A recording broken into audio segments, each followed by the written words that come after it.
menimba ilmu dalam kegiatan parenting ini dalam keadaan sehat walafiat. Salawat serta salam tetap terlimpahkan kepada junjungan kita Nabi Muhammad SAW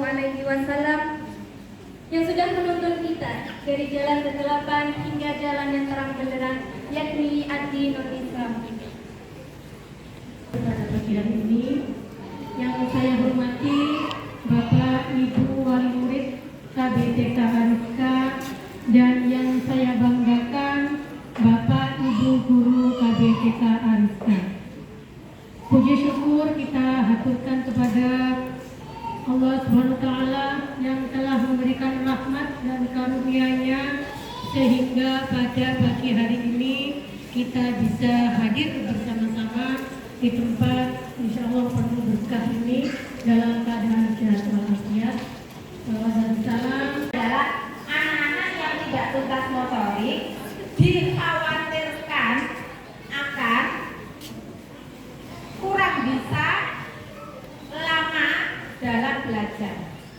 Contohnya begini, anak-anak itu kalau TK, mungkin yang bisa kita lihat ya, dikasih gambar mewarnai, kemudian dia mewarnainya itu baru wajahnya saja atau bagian pinggirnya saja, tapi belum penuh, terus bilang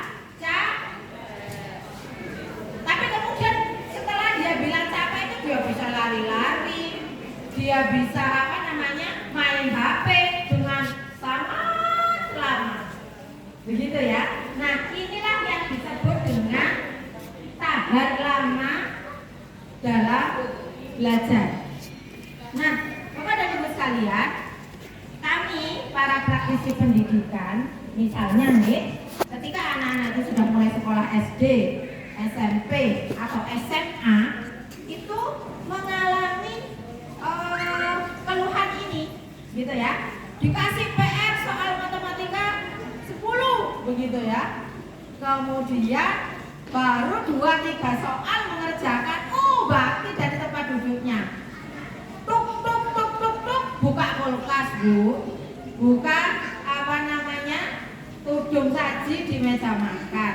Artinya tidak tahan lama belajar atau tidak menyelesaikan tugas. Ngapunten, saya kalau dicurhati para guru di sekolah itu mungkin jenengan kenal istilah remedi. Itu yang nagih remedinya gurunya terus begitu nggih.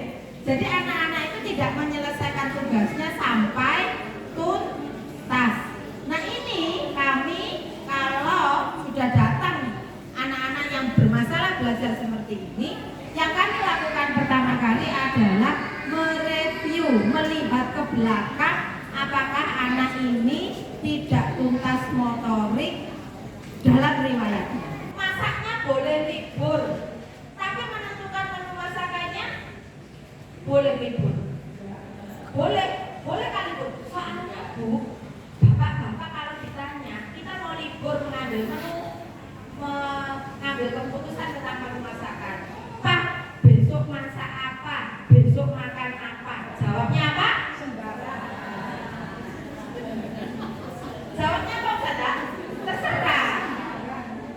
Jadi ibu itu nggak bisa libur mengambil keputusan. Padahal saya tahu dengan betul ada saatnya ibu-ibu itu jenuh mengambil keputusan. Aduh, besok masak apa? Ini menjadi sebuah fitrah ya, sebuah fitrah bagi kita. Untuk apa? Untuk mengulang-ulang kegiatan, membutuhkan daya juang yang luar biasa untuk melakukan hal yang sama berulang-ulang. Dan untuk anak-anak kita yang masih 3 tahun, 4 tahun, 5 tahun, kita mengenalkan otak agar mampu melakukan kegiatan berulang-ulang itu lewat aktivitas motorik. Mereka sekedar aja begini saja itu sedang mengajak otak ya putra putri panjenengan semua untuk siap membaca. Atas bawah, ayo tertawa. Atas bawah, teriak hore.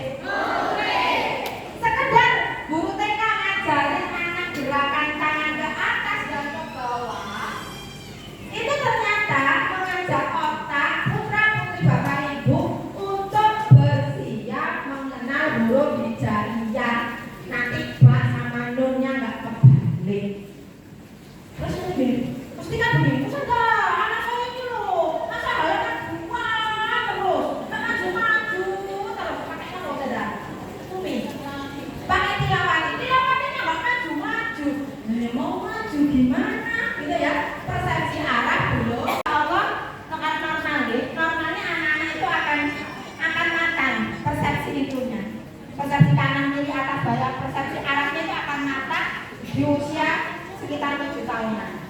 Ada beberapa anak itu yang matang 5 tahun ada yang matangnya 6 tahun ada gitu ya. Tapi kita memang nggak bisa menyamakan semua anak. Kemana? Setelinga banyak, yang lebih capek tangan atau bahu. Yang tidak dipijat kan mesti yang sini ya. Itu adalah penjelasan paling logis. Kenapa kalau anak-anak mau kita ajari menulis, itu yang harus dikuatkan bahu dan situnya. Karena semua energi untuk menggerakkan tangan ini ada di persendian bahu dan situ. Begitu.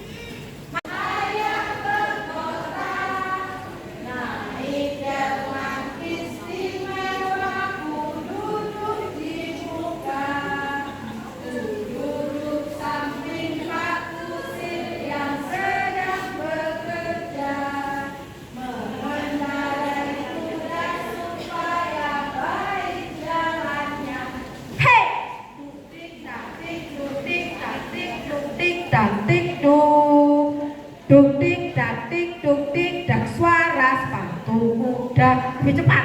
Duk dik dak dik duk dik dak dik duk dik dak dik duk dik dak dik duk dik duk suara sepatu kuda. Sekedar ngajak tuk tak tik tuk tik tak tik tuk, ini sudah latihan pergelangan tangan, bahu, siku. Ini ngajak putra-putri panjenengan siap menulis. 2, 3. Aku anak besar, bukan adik bayi. Anak besar makan sendiri, tidak disuapin. Terima kasih. Saya kadang-kadang modif ini, Bu. Aku anak besar, bukan adik bayi. Anak besar tidak ngompol, aku tidak pakai popok. Aku anak besar, bukan adik bayi. Anak besar tidak ngedot, aku minum pakai gelas. Nah, sebetulnya minum susunya boleh, Bu, tapi 2-3 tahun ke atas harus pakai gelas. Nanti kalau ngedot terus sampai umur 5 tahun, apalagi sampai SD, dijamin nanti umur 10, 11, 15 emosinya enggak karu-karuan.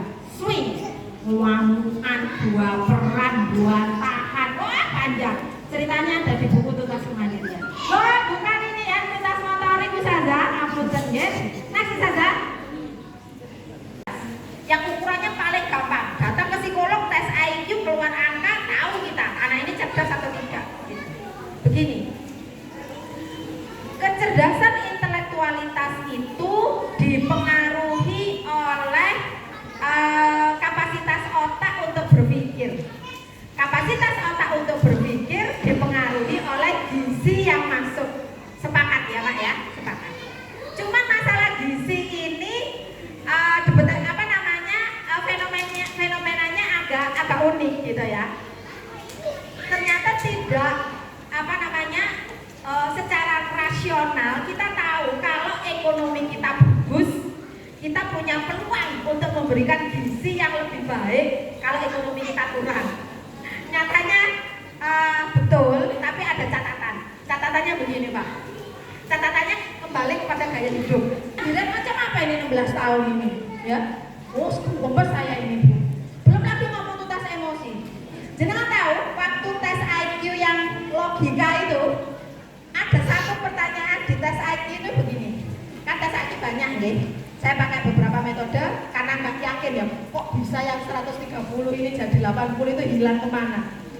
Pernah ada satu jenis alat tes itu diterapkan pada ini. Pertanyaannya begini, ya, oke anak, Mas, Ibu punya pertanyaan. Nanti kamu jelaskan mana kalimat Ibu ini yang aneh. Kalimatnya apa? Perhatikan ya. Seseorang sakit flu 2 kali dalam setahun. Yang pertama dia meninggal, yang kedua dia sembuh dengan cepat. Ada yang aneh, Bu? Ada yang aneh, Bu? Meninggal dulu, terus kok sembuh? Aneh apa enggak? Aneh, itu di mana anehnya?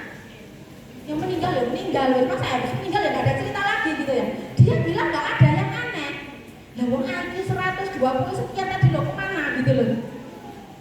Ya karena tadi jongkok nggak bisa, makan diantar ke tempat tidur, nggak tuntas motorik, nggak tuntas kemana, macam-macam lah ya. Akhirnya ngapunten nggih, potensi intelektualitas anak ini terkubur. Jadi setuju Pak bahwa kecerdasan dipengaruhi oleh pendidikan, lingkungan dalam konteks itu. Maka apa yang harus kita lakukan supaya anak kita cerdas? Nah, gizinya dicukupi, ya. Bukan dengan kemewahan, tapi dengan komposisi gizi yang cukup. Kita berikan pendidikan yang terbaik. Nah, kecerdasan yang lain, kecerdasan emosi lain lagi ya. Ngapunten nggih, rata-rata para pemimpin yang bisa memimpin itu